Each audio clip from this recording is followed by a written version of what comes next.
They called her Hollywood's golden girl back in the 90s and 2000s, the chick who could light up a room with that killer laugh, turning every role into something sexy, hilarious, and downright real all at once. Cameron Diaz wasn't just drop-dead gorgeous, she was magnetic.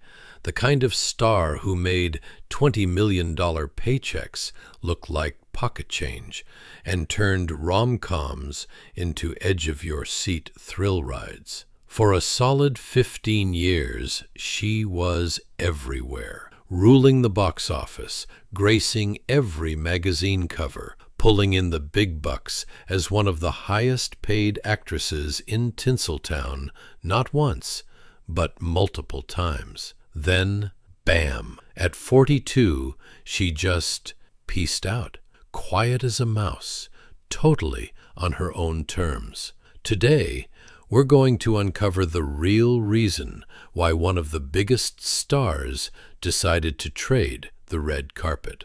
Cameron Michelle Diaz popped into the world on August 30th, 1972, in San Diego, California, in a blue-collar crew that never dreamed their kid would hit the jackpot in Tinseltown. Her father worked for an oil company. Her mother was an import-export agent, and Cameron grew up with a blue-collar work ethic ingrained in her DNA. She was a skinny girl who liked heavy metal and hung out with Snoop Dogg at Long Beach Polytechnic High School before anyone knew his name. She stumbled into fame through the side door. At 16, she signed a modeling contract, traveling the world from Japan to Paris, learning how to handle herself in rooms full of adults. She was grinding, living out of suitcases, and learning the hustle before she ever learned a line of dialogue. Then the lottery ticket arrived,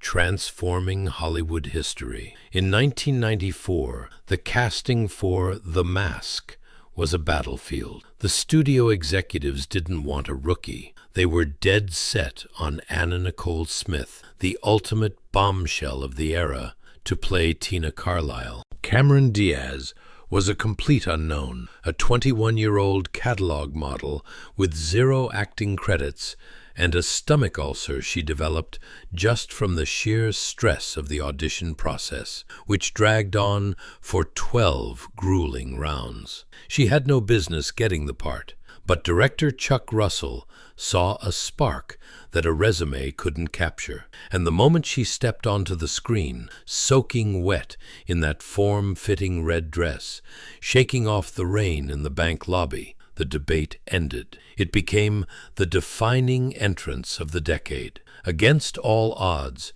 she didn't just survive sharing the screen with Jim Carrey's rubber-faced tornado. She tamed it. She brought a sizzling jazz club allure mixed with a girl-next-door warmth that was impossible to fake. The film exploded, grossing over $351 million worldwide, a number that was absolutely unheard of for a comedy at the time. Overnight, Cameron went from an anonymous model to the face on every teenager's wall, from London to Los Angeles. Critics who had sharpened their knives for the model-turned-actress were forced to drop them. She wasn't just scenery. She was the lightning rod that grounded the movie's chaotic energy, proving that sometimes the biggest gamble pays out the biggest jackpot. But plenty of people have one hit. Cameron proved she was playing the long game. She made a smart pivot,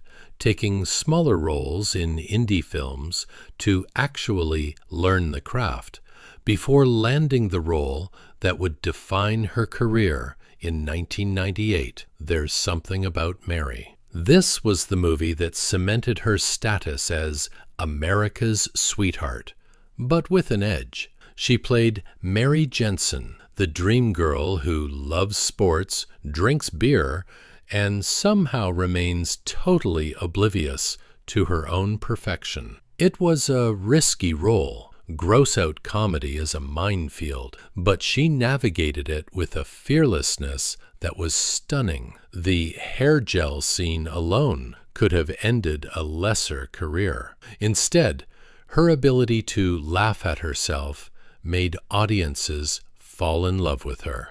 She proved she wasn't just a pretty face. She was one of the guys.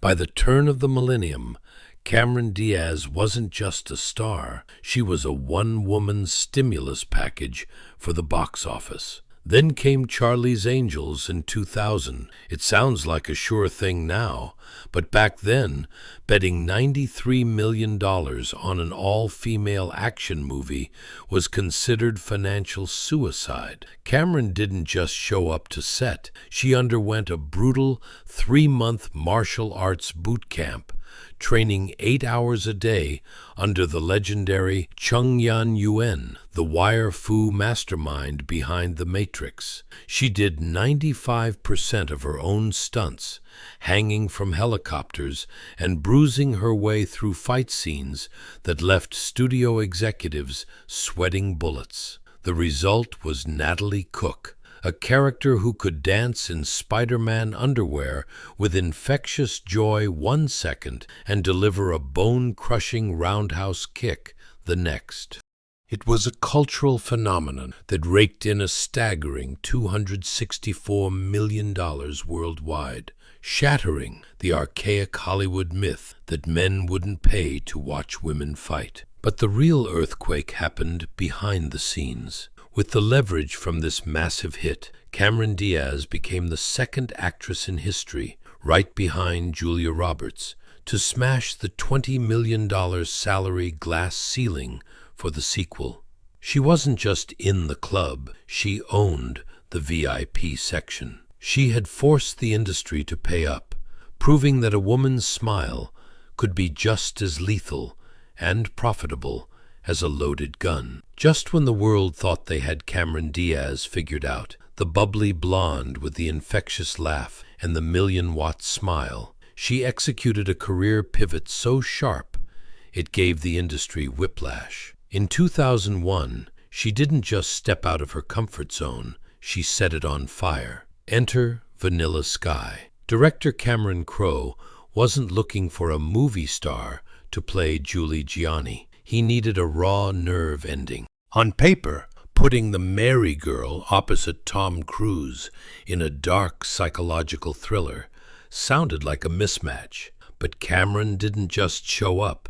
She stole the movie. There is a specific, terrifying sequence inside a car, the car ride from hell, where she toggles between singing along to the radio and screaming in absolute unhinged despair. It wasn't acting, it was an exorcism. She played the stalker not as a villain, but as a woman flayed open by heartbreak. The critics, who had spent years dismissing her as eye candy, were suddenly scrambling to rewrite their reviews. She earned a Golden Globe nomination, proving that beneath the sunshine exterior, she could tap into a darkness that was visceral and genuinely scary. But she wasn't done proving her point. In 2002, she got the call that every actor dreams of and dreads: Martin Scorsese. He was casting Gangs of New York, a bloody, mud-soaked epic about 1863 Manhattan. He didn't want a rom-com queen. He needed a pickpocket who could survive the 5 points. The stakes were astronomical. She wasn't just acting. She was stepping into the ring with Daniel Day-Lewis, a method actor so intense he literally sharpened knives between takes and refused to break character for months. Most actresses would have crumbled under that shadow. Cameron didn't blink. She dove into the grime, mastering an Irish brogue and bringing a feral, scrappy energy to Jenny Everdeen that silenced the skeptics. She stood toe-to-toe with the terrifying Bill the Butcher, not as a damsel, but as an equal. It was a masterclass in survival. By the time the credits rolled, she had proven she wasn't just a happy meal for the box office. She was a gourmet talent who could swim with the sharks of cinema without getting eaten alive. By 2006, Cameron Diaz gave us a modern Christmas ritual that has become as essential as eggnog. In Nancy Meyers' The Holiday, she didn't just play a character. She tapped into the collective anxiety of every high-powered woman who secretly fears she's unlovable. As Amanda Woods, the manic, high-strung movie trailer producer who physically cannot cry, Cameron delivered a performance that felt like a funhouse mirror of her own reality. A woman with a breathtaking career, a stunning wardrobe, and an empty house. It wasn't just fluff, it was physical comedy with a heartbeat. The famous scene where she runs back to the cottage through the snow wasn't a soundstage stroll. Cameron was sprinting in high-end luxury heels across uneven, freezing terrain, doing take after exhausting take until her lungs burned, perfectly capturing the desperation of someone realizing they are about to lose the best thing they ever found. And the chemistry with Jude Law? It was electric. She softened her edges, allowing audiences to see the cool girl finally drop her guard. We watch it every December, not just for the cozy English cottage aesthetics, but because we are rooting for the moment when the most successful woman in the room finally allows herself to break down and shed a single, real tear. It was a masterclass in making neuroticism charming and loneliness palpable. But while her career was breaking sound barriers, her personal life was being treated like a full-contact spectator sport. The media didn't just report on Cameron Diaz, they hunted her. We saw the high school sweetheart vibe with Matt Dillon and the intense, brooding engagement to Jared Leto, a relationship so private they barely walked a red carpet together. But nothing, and I mean nothing, could have prepared the world for the supernova that was 2003. That was the year Cameron Diaz met Justin Timberlake. It wasn't just a relationship, it was a collision of two galaxies. He was the prince of pop, fresh off the NSYNC hysteria. She was the queen of the box office. Together, they were throwing gasoline on a bonfire. But the narrative wasn't a fairy tale. It was steeped in a toxic, archaic sexism that seems baffling today. The press didn't focus on their obvious chemistry or their shared love of surfing. They fixated with cruel precision on the 8-year age gap. Cameron was labeled a cradle robber before the ink was even dry on the headlines. Every dinner date was analyzed, and every facial expression was dissected for signs of a breakup. They lived their romance inside a pressure cooker, chased by aggressive paparazzi who would literally cut them off in traffic just to get a shot of them fighting. When the inevitable split happened in 2007, the speculation was endless. Was he too immature? Was she too ready to settle down? The tabloids sharpened their knives, expecting a public war. 4 years after the heartbreak, she signed on to star in Bad Teacher, opposite Justin Timberlake. Think about the sheer guts that takes. Most people cross the street to avoid an ex. Cameron Diaz agreed to shoot intense, raunchy comedy scenes with hers. There is a specific scene where she awkwardly dry humps him in a hotel room. It is hilarious, uncomfortably real, and absolute genius. It wasn't just acting, it was a master class in emotional compartmentalization. She proved that she was bigger than the gossip. She didn't let the drama derail the paycheck. But looking back, you can see the toll this era took. This relentless, invasive circus didn't just break her heart, it exhausted her soul. Being the cool girl who laughs off the rumors is exhausting work. The Justin era taught her that in Hollywood, your love life is just content for someone else to sell. It was this specific burnout, the realization that she couldn't even have a private argument without it ending up on TMZ, that quietly planted the seeds for her exit. She started looking for an exit ramp, realizing that she didn't want a partner who belonged to the world. She wanted a partner who belonged only to her. The turning point was quiet but absolute. By 2014, the hamster wheel wasn't just spinning, it was grinding her bones to dust. The breaking point arrived with a film ironically titled Sex Tape. On the surface, it was just another raunchy comedy, but behind the scenes, it felt like a cry for help. Cameron was 42, and the industry was still asking her to strip down, to be the fun naked girl, but the context had curdled. The press tour for that film was a brutal gauntlet.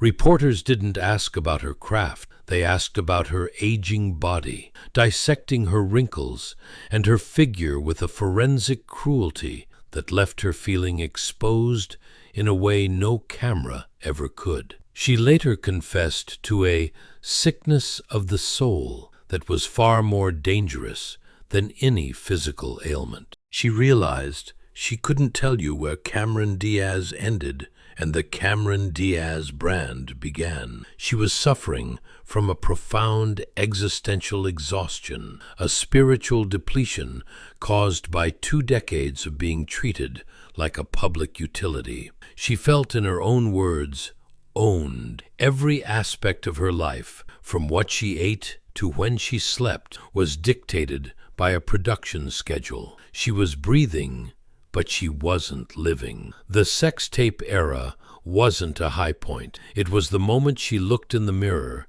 and realized that if she didn't jump off the moving train right then, the machine was going to eat the last piece of her humanity. She didn't leave to retire, she left to survive. And in that vacuum of silence, life delivered the ultimate plot twist, the kind that makes you believe in happy endings. Enter Benji Madden. On paper, it was a glitch in the Matrix. She was the sun-kissed A-list queen. He was the tattooed punk rocker from Good Charlotte. But that friction is exactly why it sparked. Benji wasn't looking for a co-star to boost his Q rating. He was looking for a partner. He was grounded, fiercely protective, and completely uninterested in competing for the mirror. He offered her the one thing the pretty boys of her past never could: a safe harbor. They married in her living room in 2015. No helicopters, no press release, just intimacy. And with that ring, Cameron didn't just step back. She built a fortress of joy. She traded the red carpet for a $14 million farmhouse-style sanctuary in Montecito, surrounded by olive trees and silence. She swapped scripts for cookbooks, launching a clean wine brand, Aveline, that became a massive success on its own terms. She wasn't just rich, sitting on a net worth estimated at over $140 million. She was finally free to spend it on a life that felt real. Then came the crown jewels of her existence. At 47, she welcomed her daughter Radix. The world gasped, but Cameron just smiled. And then, in a move that proved just how private and peaceful her life had become, she stunned everyone again in 2024 by announcing the birth of her son Cardinal at the age of 51. She achieved the impossible, a secret family life in the middle of California. She put off this role for decades, waiting for a man who was worthy of the journey. And now she isn't missing a single second of it. She is living the dream that every character she played was chasing, waking up in a house filled with love, uncorking a bottle of her own wine, and looking across the table at a husband who sees the woman, not the star. She didn't just survive Hollywood, she beat the house. People often ask why she left. The answer is simple. She chose herself. In a town built on ego and the desperate need for validation, Cameron Diaz performed the ultimate act of rebellion. She looked at the fame, the money,